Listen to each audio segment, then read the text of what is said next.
오늘 하나님의 말씀은 사도행전 6장 3절에서 6절까지 말씀입니다. 사도행전 6장 3절에서 6절 말씀 저와 여러분이 한 목소리로 읽도록 하겠습니다. 시작. 형제들아, 너희 가운데서 성령과 지혜가 충만하여 칭찬받는 사람 7을 택하라.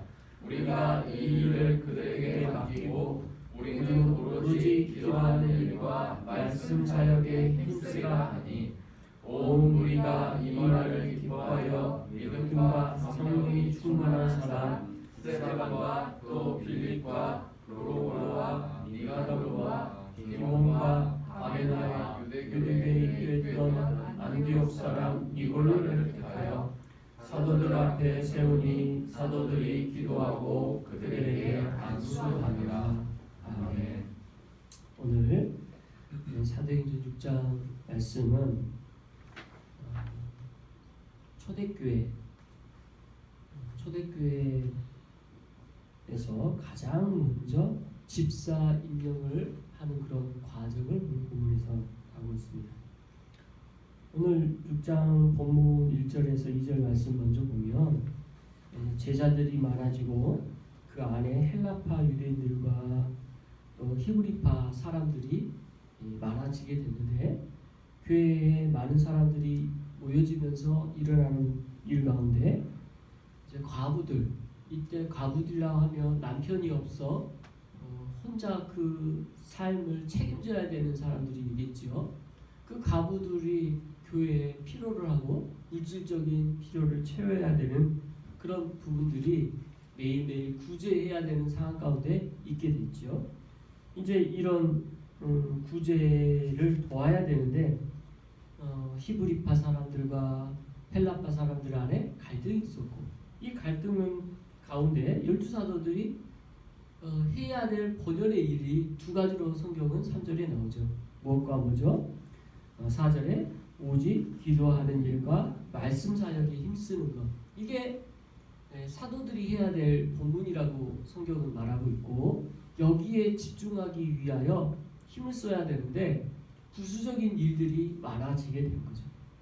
저도 이제 수원한국교회에서 사역을 하다 보니까 성도들이 많고 적음을 떠나서 교회를 돌아봐야 될 일들이 여러 가지가 있더라고요. 제가 생각지 못했던 여러 가지 일들이 교회 안에 있고, 그 일들을 제가 잘 감당하기가 참 쉽지가 않았습니다.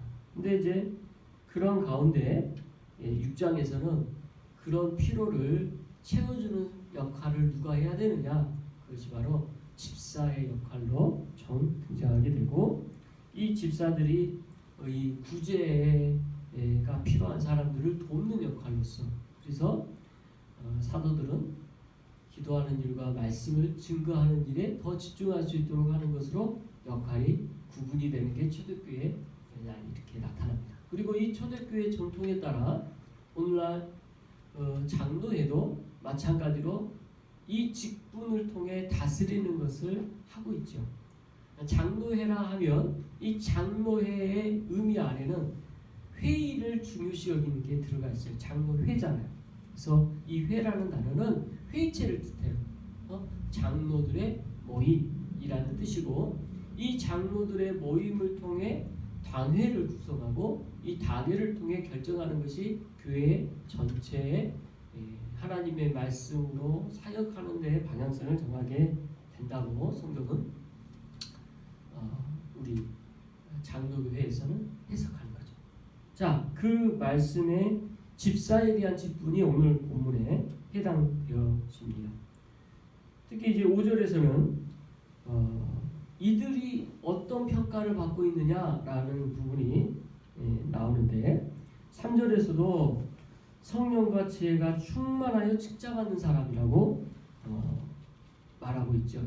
그래서 집사 직분은 어떤 사람들이 세워져야 되느냐, 성경에 근거하면 다른 게 아니에요. 먼저 성령 충만하고 또한 지혜 충만한 사람이어야 된다. 그런데 해야 될 일은 성경에서 뭐라고 나와요? 앞에서 구제에 빠진 사람들을 돕는 일을 하는 거예요. 실은 구제에 빠진 사람을 돕는 일은 오늘날은 누가 할까요? 사회봉사로서의 역할들을 하시는 분들이 할 수도 있고, 또 어렵고 힘든 사람을 돕는 변호사들이 그런 일들을 하는 것도 있을 거고, 오늘날은 오히려 더 많이 세분화돼서 그 일들을 하고 있었는데, 이때에는 교회가 이런 부분들을 감당하면서 구제하는 것을 돕고 있습니다. 그럼 우리가 상식적으로 생각할 때 전문가를 채용을 한다. 그러면 오늘날 구제하는 일을 잘 돕는 전문가를 채용한다고 했을 때 어떤 사람을 채용해야 될까요? 앞에서 말했던 사회봉사하는 이런 사람들이나 이런 일을 돕고 있는 변호사들이나 이런 분들이 잘하겠죠? 또 한 발 더 나아가 이분들은 구제하는 일에 돈을 사용하고 또 그 물질에 대해서 분배를 하고 행정적 업무뿐만 아니라 교회 살림을 돌아보는 일들을 하니까 그걸 부수적인 일로 다 종합해 볼 때 회계나 어떤 그런 전문 지식이 있는 사람들이 하는 게 적합해야 한다고 우리는 생각해 주죠. 그러나 성경은 어떤 사람을 뽑는다고 말합니까? 성경은 성령과 지혜가 충만하여 칭찬받는 사람이라고 해요. 그러니까 우리가 상식적으로 전문가라고 생각하는 사람들이 오늘날은 이 일에 적합하다라고 생각할 수 있지만 성경에서 말하는 집사 직분에 적합하는 먼저 성령과 지혜가 충만한 사람들이에요. 오늘 세워질 두 분은 이 말씀에 따라 성령과 지혜가 충만한 그런 면들이 있는 줄 알고 또 그런 연약한 부분이 있다 할지라도 주님께 맡기며 이러한 부분들을 주님께 구할 수 있는 은혜가 있으시기 바랍니다. 그리고 오늘 주보 또 디모데전서 3장부터 10절까지 3장 8절에서 10절 말씀을 제가 인용을 했습니다. 같이 한번 읽겠습니다. 시작. 이와 같이 집사들도 정중하고 일구이연을 하지 아니하고 술에 임박하지 아니하고 더러운 일을 탐하지 아니하고 깨끗한 양심에 믿음의 비밀을 가지고 살아야 하니 이에 이 사람들을 먼저 시험하여 보고 그 후에 책망할 것이 없으면 집사의 직분을 맡게 할 것이요. 자, 먼저 디모데전서 3장 말씀은 장로 감독에 대한 말씀에서부터 쭉 이어져요. 직분자들에 대한 말씀을 하면서 오늘 이어서 집사에 대한 말씀도 하고 있거든요. 이 집사에 대하여 직분자에 대한 내용은 우리 집사 교육을 받으신 분들은 미리 이 말씀을 살펴봤습니다. 거기서 살펴보면서 하나하나의 단어의 의미를 한번 살펴봤죠. 한 번 더 우리 확인을 해봅시다. 집사는 어떤 면들이 있어야 되냐? 제일 첫 번째, 정중하여야 된다. 여기서의 정중하다라는 그 표현을 우리가 기억해야 됩니다. 무엇을 보고 우리가 정중하다라고 해야 되나? 정중하다는 것은 말과 행동에 있어서 모든 면에서 경건해야 된다. 진지해야 된다. 말과 행동에 있어서 한 번 더 순사숙고해서 생각하고 말할 수 있어야 된다. 이게 집사직분을 받는 자들의 자격으로서 표현되어집니다. 그런 진중함이 우리 안에 늘 있기 바랍니다. 또 일구이연하지 말아야 된다. 말과 행동이 일치해야 되는 거죠. 우리가 말과 행동의 일치라는 세상 사람들 사이에서도 당연한 겁니다. 그래야 정직함을 드러내죠.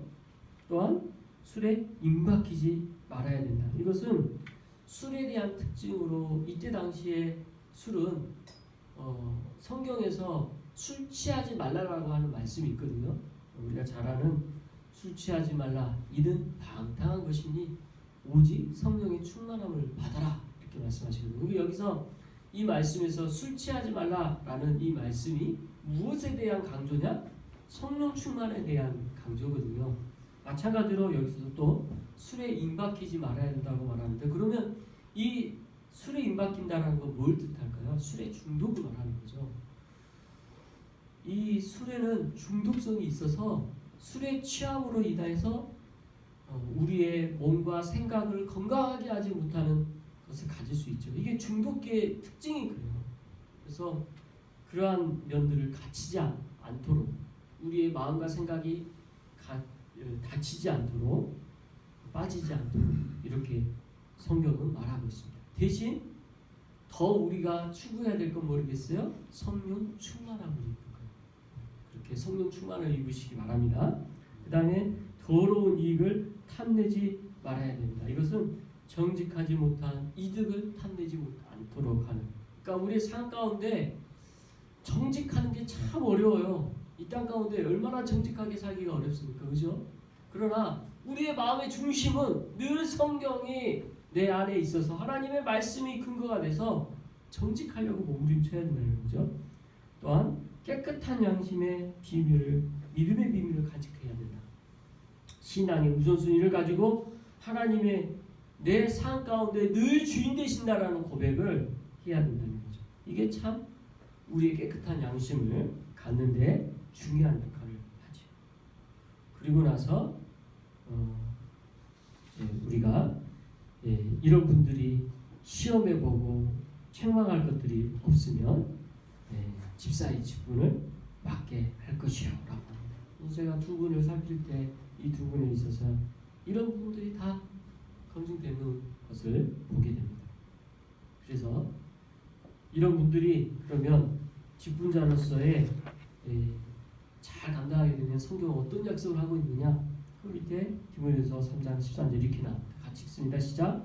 집사의 직분을 잘하는 자들은 아름다운 지혜와 그리스도 예수 안에 있는 믿음의 큰 담력을 얻는다. 직사 직분을 잘 감당하는 이 직분을 통해 하나님께서 아름다운 지혜와 예수 그리스도 안에 있는 믿음의 담력을 얻게 하신다라고 약속하십니다. 그래서 직사 직분에 대한 하나님께서 주신 이 약속의 말씀을 마음으로 품고 다짐하시기 바랍니다.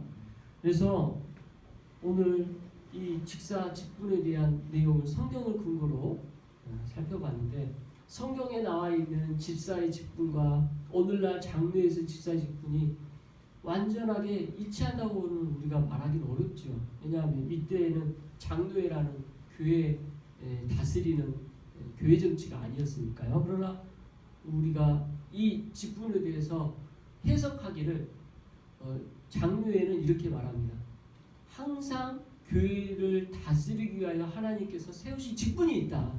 뭘까요? 이 직분이 세 가지가 있어요. 기억하십시오.